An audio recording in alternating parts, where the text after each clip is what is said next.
Now we're keeping a close eye on the number of reports of avalanche from the upper reaches of Jammu and Kashmir. Many of these parts are where our brave Jawans have been posted. They're keeping a strict vigil against the nation's enemy.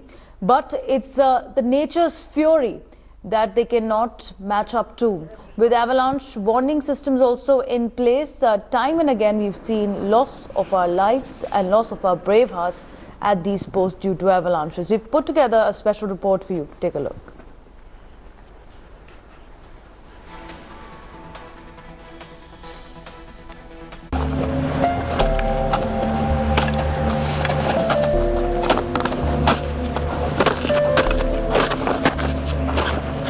As our soldiers stand guard at 20,000 feet, they face many enemies.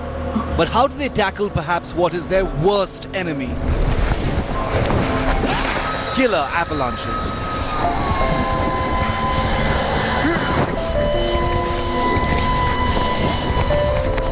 Sir जैसे हमारे इलाके में तो पूरा मैदानी area है, पहाड़ी इलाका नहीं है, बिल्कुल पहाड़ी नहीं दिखता है। और ये पूरा इलाके पूरा ऊंचे ऊंचे पहाड़ है और ये बर्फ है तो मैं अभी पहली बार ही देख रहा है। इसके बारे में पता नहीं हमको। जैसे साउथ में क्या होता है, सुनामी आके जितना नुकसान पहुंचता है, नॉर्थ में क्या अवलांच एक ऐसा घटना कर देता है। We're inside the Kargil Battle School located in Dras under the watchful gaze of the iconic peaks of Tiger Hill, Tololing and the Batra Top. As a training facility of the much celebrated 8th Mountain Division, whose motto is forever in operations, every single man here to guard these peaks has to be trained out here, first to ensure that he can survive the elements. Worst of all, and the biggest threat here, is the threat of the avalanches. There is no surefire way to survive an avalanche, which is nothing but a gargantuan mass of snow hurtling down an icy mountain slope at speeds that can reach 150 kilometers per hour within 5 seconds, releasing up to 2.3 lakh cubic meters of snow, leaving little time to raise an alarm or get prepared to survive what could be up to 20 football fields filled with 10 feet deep snow.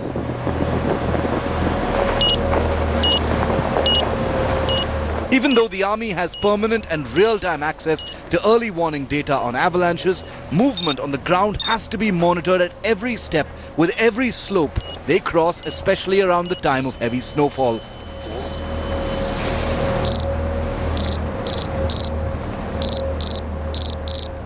तो जहाँ पे मैं रहता हूँ वहाँ पे तो पहाड़ हैं, लेकिन वहाँ पे हमको ऑक्सीजन मिलते हैं, पूरी मात्रा में पानी मिलता है, पेड़ पौधे मिलते हैं। लेकिन इस एरिया में जैसे हम आए पहाड़ से तो कोई डरने लगा, जैसे हम इस एरिया में आए तो यहाँ पे पेड़ बिल्कुल नहीं थे। तो सबसे पहले यहाँ पे डिफिकल्ट हुई हमको ऑक्सीजन की। Responding to the increase in the number of avalanches, the Indian Army has invested heavily in creating these specialized units called the Avalanche Rescue Teams. As you're seeing, they have specialized equipment led by an officer, a junior commissioned officer, and 6 Jawans. It also, as you're seeing, consists of an avalanche rescue dog. Speaking about the equipment per se, the one that you're seeing on the red is an avalanche victim detector. It transmits or rather emits signals which allows the rescue team to find out person buried deep beneath. The one in the black color is the Avalon. It's an equipment, a specialized piece of equipment which, even if you're buried deep within, allows you to breathe for almost 1.5 hours. This team is positioned in almost all the areas in this region and they respond to any eventuality that takes place. All of this equipment is weighing 25 kilograms. Every individual carries all of it. That is apart from the normal equipment that they carry in terms of their arms and ammunition. This initiative is a clear signal of the intent of the army to not just recognize this problem but also take measures to counter the same. The risk is greatest within 24 hours of snowfall of 12 inches or more. There is technology, but there are always limitations on what technology can achieve.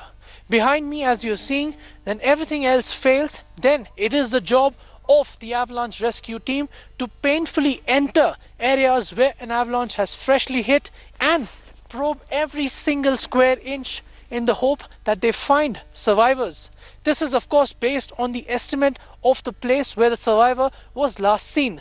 This is the kind of situation that an avalanche rescue team faces entering freshly hit areas where the snow levels are often above knee length. A big majority, almost 90% of avalanches occur on slopes with angles between 30 and 45 degrees. A steeper slope means less risk as the snow continuously sloughs down, never allowing a deep snowpack to build. The unknown thing is that understanding the instability of snowpack is a very tricky issue for which that part we are trying to understand more of it. The second thing is that the area is quite vast and the variability in these mountains is also very large. A soldier is trained to survive an approaching avalanche. The first move is to stay out of the center of the storm. The quicker the better. Those few crucial fractions of a second could be the ticket to survival. The first 18 minutes after an avalanche are crucial. If the soldier can be pulled out within that time frame, survival rate is greater than 91%. In 35 minutes, the survival rate drops to 34%. Suffocation, wounds and cuts and hypothermia are the most common cause of death. And that's why skiing experts suggest you cup the mouth when the snow hurls the victim around. This creates a small pocket of air to survive for up to a few minutes and then work on forming a hole around the face.